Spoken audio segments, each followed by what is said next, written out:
వాళ్ళు మాట్లాడలేకపోయారేమో కానీ వాళ్ళ మనసు నిండా మాట్లాడితే ఆగ్రహం ఒక వెల్లువల బయటికి పొంగుతుంది. వాళ్ళ ఆగ్రహానికి ప్రభుత్వాలు తట్టుకోవు గనుక తట్టుకోవు. కానీ ఆ కుటుంబ మహిళలు వదిననో చెల్లెలో మాట్లాడుతూ మేము 50 సంవత్సరాలుగా చెప్పిన అంశాన్ని చాలా తాత్విక చింతనతో చెప్పారు. మీరు వస్తే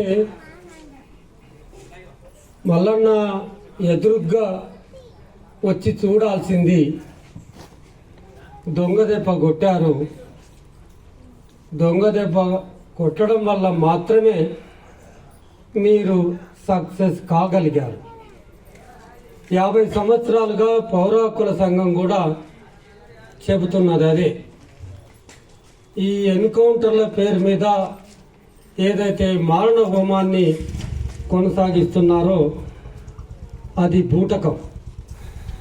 ఎన్కౌంటర్లు అంటేనే బూటకమని, ఎన్కౌంటర్లు రాజకీయ హత్యలని, ఎన్కౌంటర్లన్నీ ప్రభుత్వం చేస్తున్న హత్యలే అని 50 సంవత్సరాలుగా చెబుతూనే ఉన్నాం.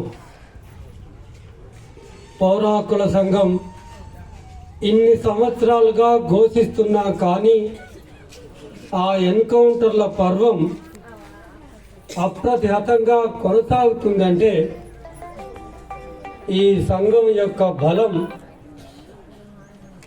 ఆ భీకరమైన క్రూరమైన ప్రభుత్వం ముందు సరిపోతలేదు. కనుక నాకంటే ముందు వాళ్ళు మాట్లాడారు.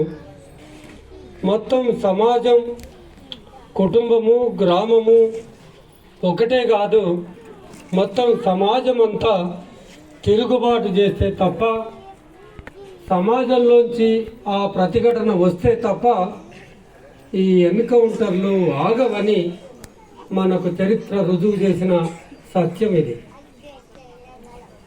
ఏం నేర్చుకుంటున్నాం? ఇక్కడికి వచ్చిన తర్వాత ఈ గ్రామంలో ఇంతమంది అమరులు ఉన్నారని, ఇంతమంది ఎందుకు వెళ్ళిపోయారు అని మనం ఆలోచించాలి. కళాకారులు ఒక ప్రశ్న లేవదీశారు. విరసం నుంచి రాజయ్య ఒక ప్రశ్న లేవదీశాడు. మీరు ఇల్లు తిరిగి ఏదో గణాంకాల సేకరణ చేస్తున్నారు కదా, ఈ కుటుంబం, ఈ గ్రామంలో ఉన్న అమరులైన ఆ కుటుంబాలు, లేదా మొత్తం నీవు చంపేసిన 6000 మావోయిస్టు కుటుంబాల ఆస్తిపాస్తుల వివరాల గణాంకాల సేకరణ చేయండి. ఏం సంపాదించుకోవటం కోసం, ఏం ఆస్తులు వెనకేసుకోవటం కోసం వాళ్ళు ప్రాణాలు అర్పించటానికి సన్నద్ధమై వెళ్ళిపోయారు.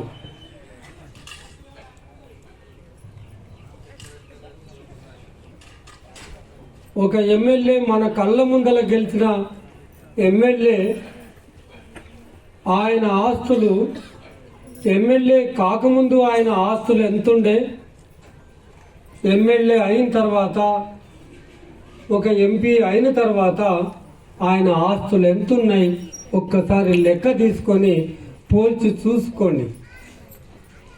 ఎవరు ఎవరి కోసం పోరాడుతున్నారు?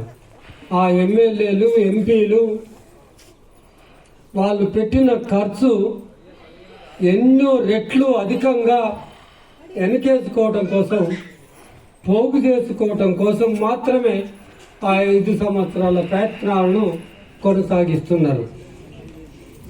40 సంవత్సరాల ఉద్యమం జీవితంలో మల్లన్న ఏం వెనుక వేసుకున్నాడు? ఇంత త్యాగం చేసిన వీళ్ళని, ప్రజల కోసం నిజంగా ప్రాకులాడుతున్న, ప్రాణాలు ఇస్తున్న అసలు ఇంకా ప్రాణం కంటే మించింది ఏముంటుంది? ప్రాణం కంటే మించింది మనిషికి ఇంకేముంటుంది? ఆ ప్రాణాన్ని పణంగా పెట్టి ప్రజల కోసం పోరాడుతున్న వీళ్లను ఎందుకు చంపుతున్నావు? పోనీ చంపుతున్నావు, నువ్వు ఇప్పటి వరకు ఎంతమందిని అయితే చంపావో అవన్నీ బూటకమే కదా. నువ్వు ఎదురుబడి చంపుతున్నావా అనేది మనం ఆలోచించాలి. వీళ్ళు చంపుతున్న పద్ధతులు మీకు తెలియాలి. వీళ్ళు చేస్తున్న మావోయిస్టు పార్టీ చేస్తున్న త్యాగాలు, విప్లవ పార్టీలు చేస్తున్న త్యాగాలు మీకు అర్థం కావాలి. త్యాగాలు చేస్తున్న వాళ్లను ఎట్లా చంపుతున్నారనేది మనం ఒకసారి ఆలోచించాలి. జనవరి 1 నాడు మొదలైన ఈ మారణ హోమం ఇప్పటి వరకు, ఈ చెల్పాక ఎన్కౌంటర్ వరకు 287 మంది చనిపోయారు. ఈ 287 మందిలో దాదాపుగా 200 మంది ఆదివాసీలే ఉన్నారు. ప్రజా సంఘాలన్నీ ఒక్కటై ఆదివాసీలను రక్షించుకోవటం కోసం, ఆదివాసీల పోరాటాలకు ఒక సంఘీభ వేదిక ఏర్పడి పోరాటానికి సిద్ధంగా ఉంది, పోరాటం చేస్తూ ఉంది. దానిలో భాగంగా ఇవాళ 11వ తారీఖు,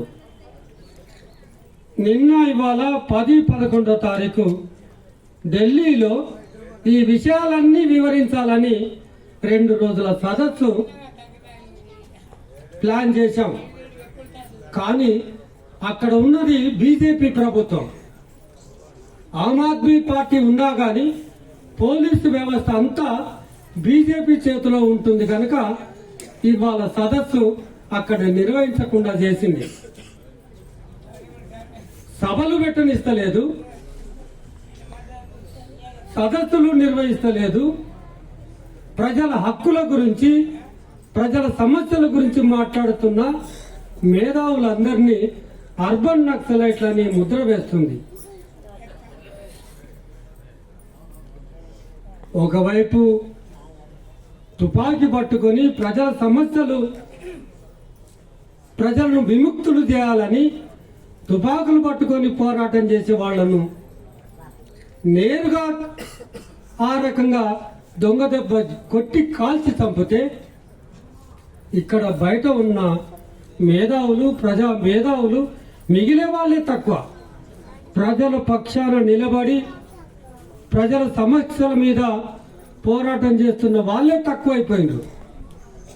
దాదాపుగా ప్రజల సమస్యల మీద నిలబడ్డ వాళ్ళు, పెద్ద పెద్ద పుంకాలుగా రాసిన వాళ్ళు రాజ్యంలో, ప్రభుత్వంలో కలిసిపోయిండ్రు. మిగిలిన వాళ్ళు కొద్దిమందే. ఈ కొద్దిమంది వాళ్ళు నిలబడితే వీళ్ళను అర్బన్ నక్సలైట్లు అంటున్నారు.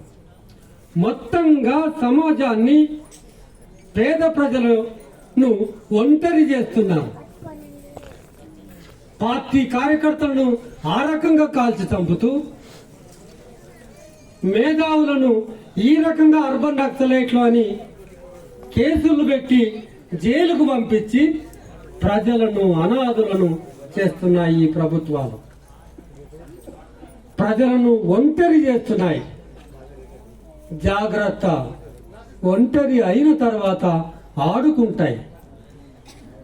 ప్రజల చేతుల్లో ఏమీ లేదు. ప్రజలు దిక్కుముక్కు లేని వాళ్ళు అవుతారు.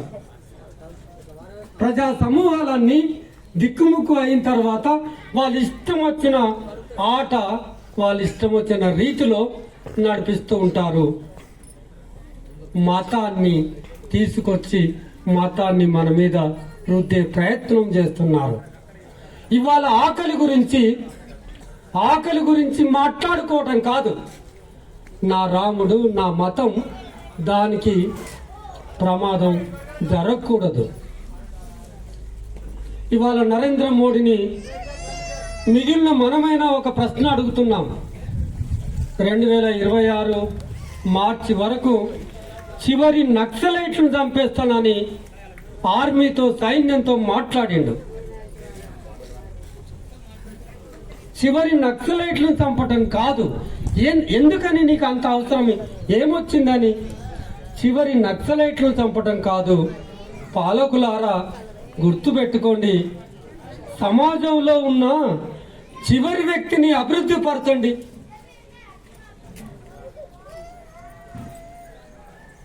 చిట్ట చివరి వ్యక్తి ఎవరైతే ఉంటారో 75 సంవత్సరాలుగా నాకంటే వయసులో పెద్దవాళ్ళు ఉండుంటారు. ఇదిగో ఇట్లే ఉన్నారు కదా. ఇన్ని సంవత్సరాల స్వాతంత్రం వచ్చి ఎక్కడ మారింది ఈ సమాజం? ఎక్కడ మారింది? ఎక్కడ మార్పు వచ్చింది ప్రజల్లో? ప్రజల జీవితాల్లో, ఈ ప్రామాణిక జీవితాల్లో ఎవరికైనా ఉద్యోగాలు వచ్చాయా? ఎవరికైనా పక్కా ఇండ్లు వచ్చాయా? ఎవరి జీవితాల్లో ఏం మార్పు వచ్చింది ఇన్ని సంవత్సరాల స్వతంత్ర దేశంలో? కానీ వందల కోట్లు, లక్షల కోట్లు ప్రోగు చేసుకున్న 10% మంది ప్రజలు ఉన్నారు ఈ భారతదేశంలో.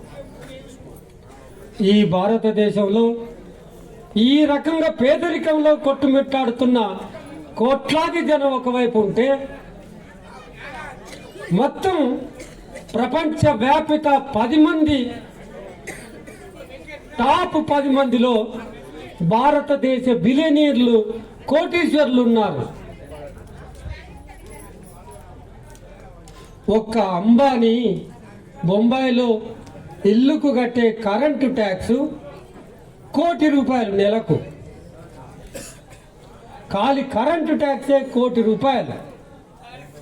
ఎంత అంతరం ఉంది ప్రజల మధ్యలో? అంటే భారతదేశ సంపద అంతా ఏ కొద్ది మంది చేతిలో మాత్రమే కేంద్రీకృతం ఉంది.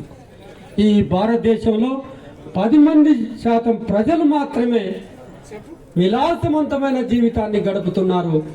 90-80% మంది ప్రజల జీవితాలు మంట గలిచిపోతున్నాయి. ఎప్పుడు మారుతుంది ఈ పరిస్థితి?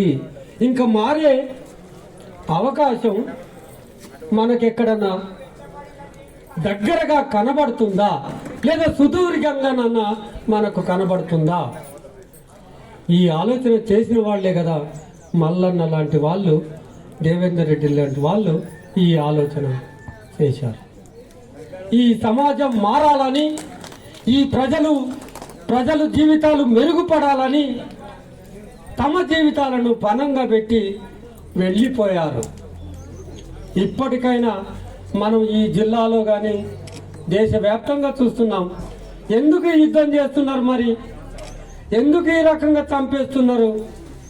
మోడీ ఎందుకు కక్ష కట్టి డెడ్ లైన్ పెట్టి చంపటం ఎక్కడైనా ఉంటుందా?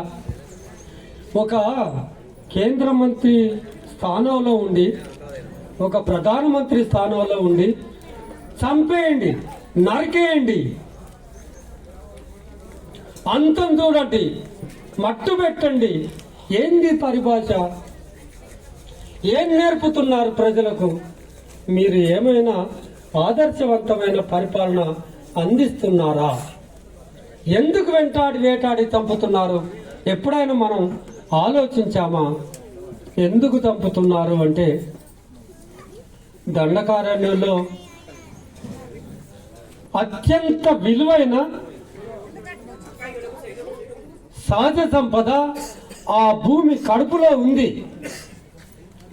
ఆ సంపదంతా కొల్లగొట్టి దాన్ని వెలికి తీసి ఈ బహుళజాతి సంస్థల చేతిలో పెట్టాలి.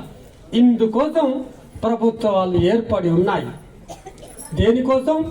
కేవలం సంపన్న వర్గాలకు మరింత సంపద చేకూర్చడం కోసం మాత్రమే ప్రభుత్వాలు పనిచేస్తున్నాయి. ఒక్కటి గమనించండి, నిజంగానే ప్రజల పక్షం ఆలోచించాలి అంటే, నిజంగానే ప్రజల బాగోగులు ఆలోచించే ప్రభుత్వాలు ఏర్పడితే ఇన్ని సంవత్సరాలు పడుతుందా ఈ దరిద్రాన్ని, ఈ పేదరికాన్ని నిర్మూలించడానికి? ఇన్ని సంవత్సరాలు పడుతుందా? కేవలం కొద్దిమంది సంపన్నులకు మాత్రమే, అగ్ర కులాల అభివృద్ధికి మాత్రమే ఈ ప్రభుత్వాలు పనిచేస్తున్నాయి, గుర్తుపెట్టుకోండి. అందుకని అక్కడ ఉన్న ఆ భూమిలో దాగి ఉన్న ఆ విలువైన సంపదను వెలికి తీయాలి. ఎట్లా తీయాలి? ఆడ ప్రజలు ఉన్నారు కదా, అక్కడ ఆదివాసీలు ఉన్నారు కదా, ఆ నలమలలో చెంచులు ఉన్నారు కదా, అక్కడ నలమల అడవిలో యురేనియం ఉంది కదా, నలమల అడవిలో యురేనియం తవ్వకపోవాలి. మన కరీంనగర్ ఆదిలాబాద్ గుట్టల్లో ఉన్న ఆ గ్రనైట్లు తవ్వుకపోవాలి. కానీ అక్కడ ప్రజలు ఉన్నారు. ప్రజలు అవి తవ్వుకపోకుండా మనమైతే సప్పుడు వేయకుండా ఉన్నాం కనుక మన గుట్టలన్నీ నాశనం అయిపోయినాయి. మనం ప్రతిఘటించలేదు కనుక మన సహజ సంపద అంతా కొట్టుకుపోయింది.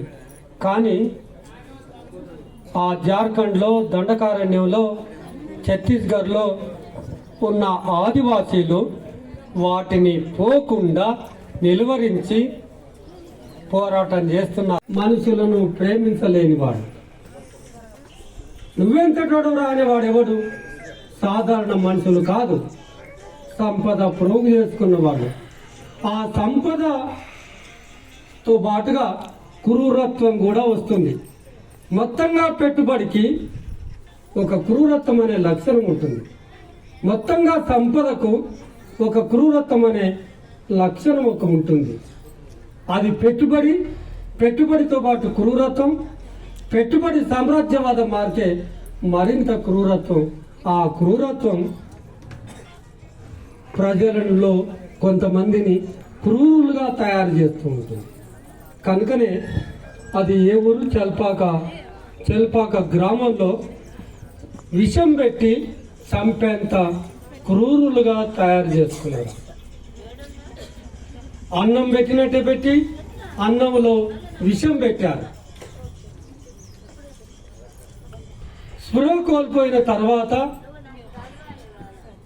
పట్టుకొని ఎన్ని చిత్రహింసలు పెట్టాలో అన్ని చిత్రహింసలు పెట్టి, మామూలుగా అదే చెప్తున్నాను, మనిషి ఎంత క్రూరంగా మారుతాడు అని. నీకు దొరికింది కదా 7 మనుషులు ప్రాణాలతో స్పృహ కోల్పోయి దొరికింది కదా, తూటాలు పెట్టి చంపొచ్చు కదా. కానీ ఆ క్రూరత్వాన్ని, ఆ క్రౌర్యాన్ని ప్రదర్శించాలి. ఒక మనిషి చెయ్యి ఇంతవరకే పోతుంది, వెనక్కి పోయి విరిచేసిండ్రు. మొత్తం ముఖమే లేకుండా నుజ్జు చేసిండ్రు. చంపటానికి కూడా ఒక పద్ధతి ఉంటుంది కదా. వాళ్ళ చేతిలో తుపాకులు ఉన్నాయి కదా, చంపేయచ్చు కదా, తూట పేల్చేయచ్చు కదా.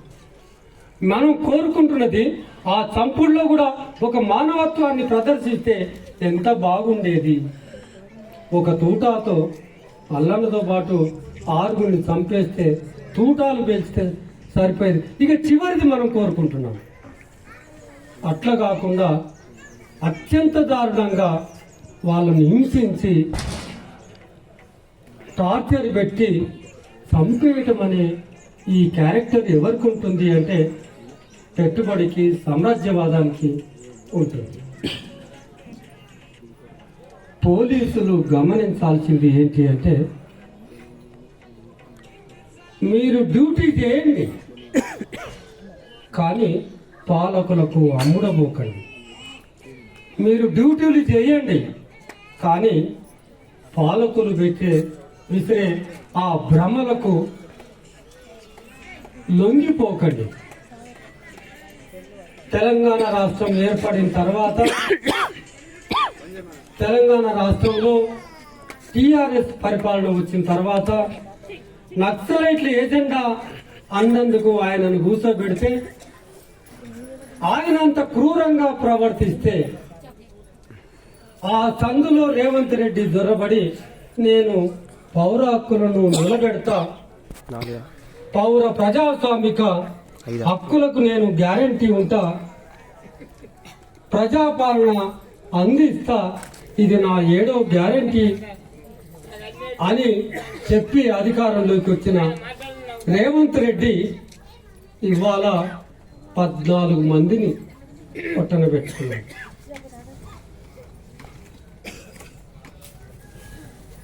ఏ పాలకుడు వచ్చినా ఎవరు వచ్చినా గాని ప్రజల పక్షాన నిలబడ్డ పార్టీలను మాత్రం వాటిని సహించటం లేదు. వేలాది క్యాంపులు పెట్టిండ్రు. దండకారణ్యం మొత్తంలో వేలాది క్యాంపులు పెట్టిండ్రు. అవసరమేముంది? వేలాది క్యాంపులు పెట్టి అందులో లక్షలాది సైన్యం ఉండాలి. ఇంతకుముందు మాట్లాడిన వక్తలు కూడా చెప్పిండ్రు, లక్షలాది సైన్యం. దేశంలో సైన్యం పెట్టాల్సిన అవసరం ఏముంది? ఎక్కడో భారతదేశాన్ని రక్షించడానికి భారత సరిహద్దులో కాపలా ఉండాల్సిన సైన్యం దండకారణ్యంలోకి తీసుకొచ్చి, ఇదిగో మల్లన్న లాంటి వాళ్ళు ఎక్కడైతే పని చేస్తున్నారో వాళ్ళు పనిచేసే ప్రాంతంలో ఆ సరిహద్దులో ఉండే సైన్యాన్ని తీసుకొచ్చి అక్కడ దింపిండ్రు. సరిహద్దుల్లో ఉండే సైన్యం దండకార్యంలోకి ఎందుకు వచ్చింది? ఆ సైన్యాన్ని, ఆ క్యాంపులను నిర్వహించడానికి ఎన్ని కోట్ల ప్రజాధనం వృధా అవుతుందో ఒక్కసారి ఆలోచించండి. కోట్ల ధనాన్ని, ప్రజల చెమటను, ప్రజల రక్తాన్ని ఎంత వృధా చేస్తుందో మనం చూడాల్సిన అవసరం ఉంది. ఈ మొత్తం వైనం నిలువరించాలి అంటే 2026 మార్చి 31 వరకు నువ్వు ఎట్లా తుదముట్టిస్తావని ధిక్కరించి అడగనంత వరకు ఈ పద్ధతులు కొనసాగుతూనే ఉంటాయి. ఒక్కొక్క డ్రోన్ను ఇజ్రాయెల్ నుంచి, ఇతర దేశాల నుంచి ఒక్కొక్క డ్రోన్ను కోట్లు పెట్టి, కోట్ల ప్రజాధనాన్ని పెట్టి మనం చెమట వచ్చి సంపాదించిన ఈ డబ్బును డ్రోన్లు కొనుగోలు చేయటం కోసం ఖర్చు పెట్టి అవి పైనుంచి వచ్చి దాడులు చేసి పోతున్నాయి. మిత్రులారా, ప్రియమైన ప్రజలారా, మావోయిస్టు పార్టీ మీద ముప్పేట దాడి పెట్టింది. ఆదివాసీలను చంపేస్తున్నారు. ఆదివాసీల రక్షణ కోసం ఆదివాసీ ప్రాంతాలకు ఆదివాసేతరులు ఎవరు వెళ్ళొద్దని చట్టాలు తయారు చేశాయి. రాజ్యాంగంలో ఆర్టికల్ షెడ్యూల్ 5 ఉంది ఆదివాసీల రక్షణ కోసం. రాజ్యాంగంలో 6వ షెడ్యూల్ ఉంది ఆదివాసీల రక్షణ కోసం.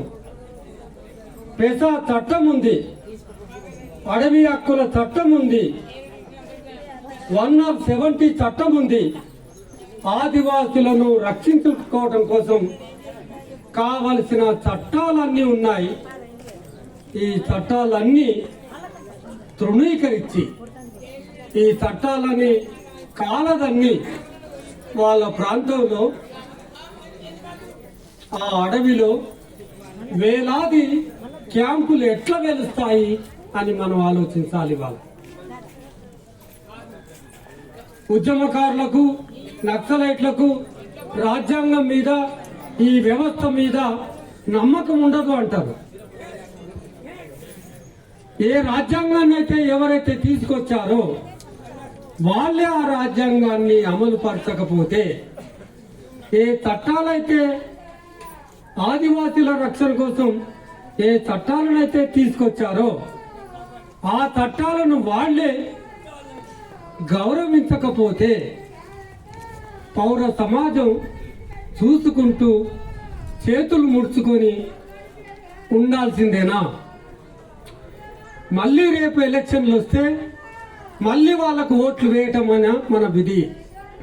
కేవలం ఆ బ్యాలెట్ పేపర్లో మనం ఓట్లు గుద్దడానికే ఉన్నామా?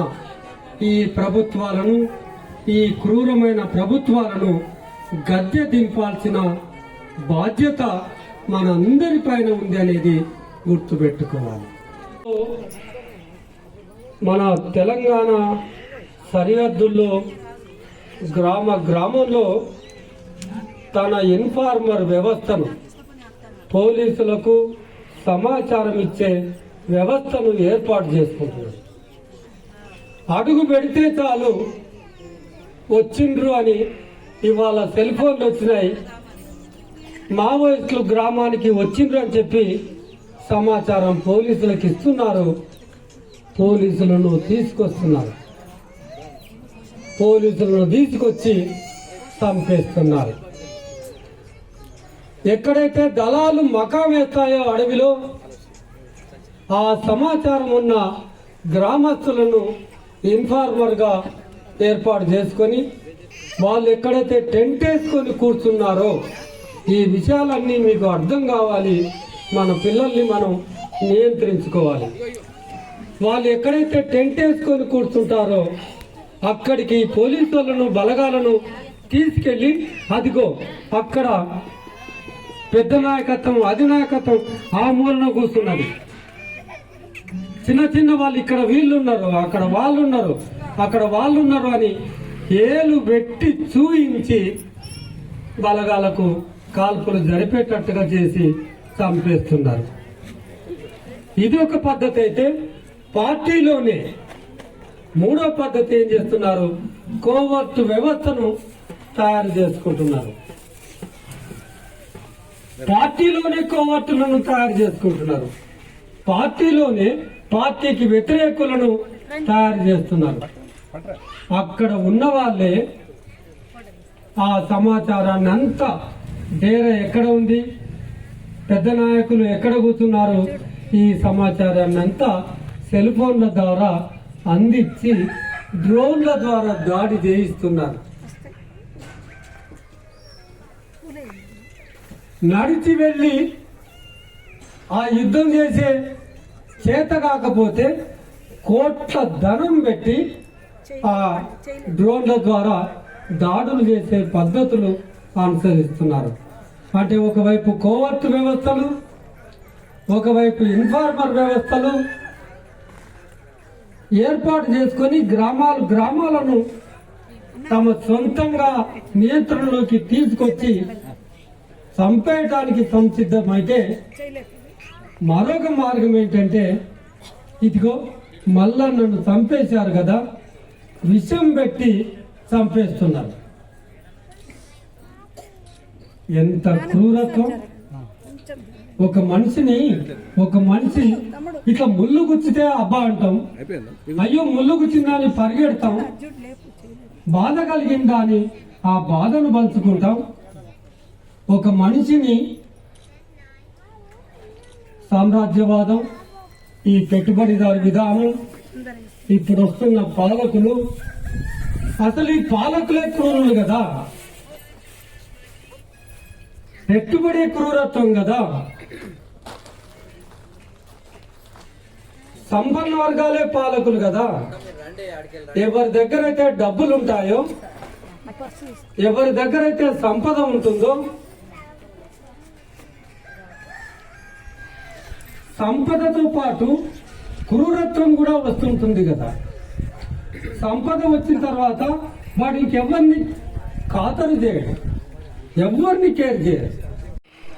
వచ్చే సంవత్సరం మార్చి 31 లోపల, ఇది 2024 డిసెంబర్లో ఉన్నాము, ఇంకా ఒక 2 సంవత్సరాల్లో దీన్ని తుద ముట్టిస్తాడట.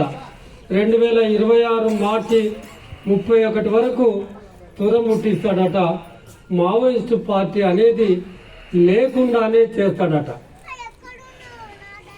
మరి ఆ పరిణామం జరిగేంత వరకు మావోయిస్టు పార్టీ నామరూపాలు లేకుండా పోయేంత వరకు ప్రజలు చూసుకుంటూ ఉండాల్సిందేనా? అని ఇవాళ మనం ఆలోచించాలి. నిజంగానే ముందుకు వస్తున్నాడు కదా. ఈ సంవత్సరం జనవరి 1 నాడు మొదలుపెట్టిన ఈ హత్యాకాండ జనవరి 1 నాడు 6 నెలల పాపను తల్లి ఇంటి ముందు ఆడిస్తుంది. పొద్దున్నే 6 గంటలకే తల్లి ఒడిలోంచి దిగి ఇట్లా కిందికి దిగాడో లేదో ఆమె చేతులు కూడా ఇంకా పైకానక ముందే తూటాలు వచ్చి పడితే ఆమె చేతుల్లోంచి తూటాలు దిగి ఆ పసిపాప పొట్టలో తూట దిగిపోయి పసిపాప అక్కడికక్కడే చనిపోయింది. అక్కడ తల్లిని తీసుకెళ్ళి మావోయిస్టులే చంపారు. మావోయిస్టులకు బలగాలకు జరుగుతున్న కాల్పులో మధ్యలో చనిపోయిందని చెప్పు, నీకు 5 లక్షలు ఇస్తాము, బలగాలు చంపితే చనిపోయిందని మాత్రం చెప్పకు అని డబ్బుల ఆశ చూపితే ఆమె ఆ డబ్బులకు ఏమాత్రము ఒప్పుకోలేదు. ఇది సిఆర్పిఎఫ్ బలగాల తూటాలకే నా బిడ్డ చనిపోయిందని ప్రకటించింది. మిత్రులారా, ఈ సందేశం మనకి ఏం చెప్తుంది అంటే నిలబడాలి. మనం ఈ ప్రభుత్వాలకు, ఈ క్రౌర్యానికి, ఈ దుర్మార్గానికి వ్యతిరేకంగా నిలబడాలి. నిజానికి అది జనవరి 1 కనుక డిసెంబర్ 31 చివరి సంవత్సరం కనుక, ఆ సంవత్సరానికి చివరి తేదీ కనుక ఆ రాత్రంతా విలాసంగా అడవిలో గడిపి తాగి తందనాలాడి ఎగిరి ఏం జరుగుతుందో తెలియకుండానే పొద్దున్నే లేచి విచ్చలవిడిగా ఫైరింగ్ ఓపెన్ చేయటం, దీని వెనుక ఉన్న రాజకీయం ఏమిటి?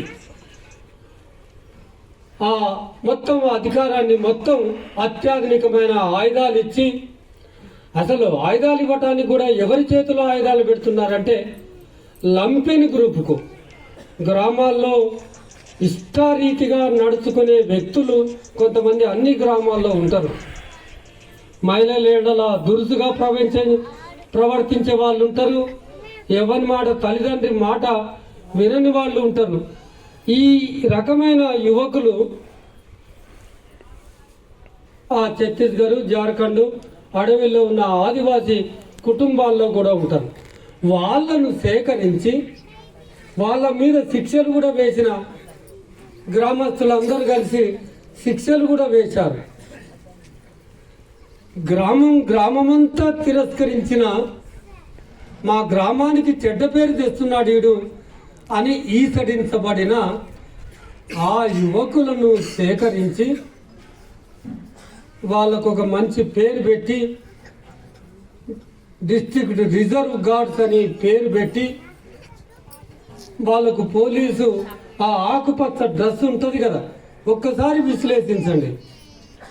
అసలే ఏ నిబద్ధత లేని యువకులు వాళ్ళు గవర్నమెంటే దగ్గర తీసి భుజాల మీద చేసే వరకు పొంగిపోతారు. ఇక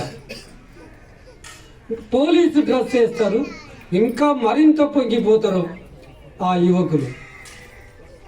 నీకు ఉద్యోగం అంటారు, అది ఉద్యోగం కానే కాదు, ఒక 10,000 ఇస్తారు. ఇక అత్యాధునికమైన ఆయుధాలను చేతిలో పెడతారు. ఇది జరుగుతున్నది. వాళ్ళు ఆ 31 డిసెంబరు సరదా చేసుకొని ఏ విచక్షణ లేకుండా ఎక్కడ ప్రజలు కనపడ్డా సరే వాళ్ళు విచ్చలవిడిగా కాల్పులు జరిపోతే చనిపోతున్నారు. అంటే రాజ్యం అనుసరించే పద్ధతి ఏంటంటే నీ కన్నును నీ చేతితో పొడిపిస్తుంది. ఇంతకు మించిన దారుణం ఇంకొకటి లేదు. దండకారణ్యం అడవిలో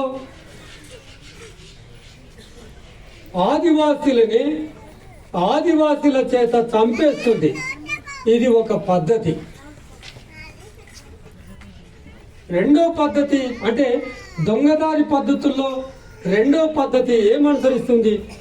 నేను చెప్తున్నాను, మావోయిస్టు పార్టీని మట్టుబెట్టడానికి అమిత్ షా కాదు కదా, ఏ హోమ్ మినిస్టర్ చేత కాదంటే కాదు. ఆదివాసీలు ఇవాళ ఎట్లా పోరాడాలో, ఆదివాసీలు ఇవాళ ప్రజాస్వామికంగా నిరాయుధంగా ఎట్లా పోరాడాలో ప్రపంచ పోరాటాలకు ఒక మార్గాన్ని చూపెడుతున్నారు.